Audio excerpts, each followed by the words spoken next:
Samantala, bahagi ng pagpapalawig ng suporta ng pamahalaan ang isinasagawang pamamahagi ng pangkabuhayan sa mahigit 3,000 Conditional Cash Transfer Program beneficiaries.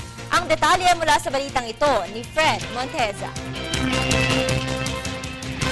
Patuloy ang pagtulong ng pamahalaan sa mga benepisyaryo ng Conditional Cash Transfer o Pantawid Pamilyang Pilipino Programa. Isa na nga rito ang proyekto ng Department of Labor and Employment sa pamamagitan ng kanilang Help Me Program o ang Health, Education, Livelihood and Prevention, Protection and Prosecution, Monitoring and Evaluation na naglalayong magkaloob ng 11.9 million pesos livelihood assistance para sa 3,700 CCT beneficiaries upang discourage ang mga kabataan na muling bumalik sa madilim na mundo ng child labor. Base sa pag-aaral ng National Statistics Office o NSO, mayroong 5.5 million child laborers sa bansa na may edad na 5 hanggang 17. Kaya naman sa pamamagitan ng Bureau of Working Conditions, inaalam na ng DOLE ang mga pangalan at tirahan ng mga benepisyaryo na makatatanggap ng kanilang tulong.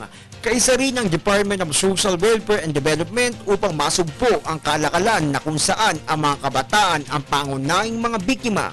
Sa pagtutulungan ng dalawang ahensya, matagumpay ang isa pa nilang kampanya, ang Child Labor Free Barangay, na layuning pagkalooban ng livelihood assistance ang mga magulang upang hindi na mapilitang makantad sa mapanganib na trabaho ang kanilang mga anak.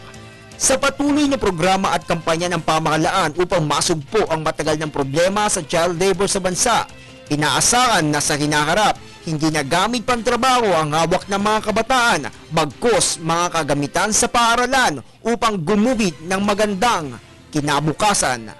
Para sa Telebisyon ng Bayan, Fred Monteza.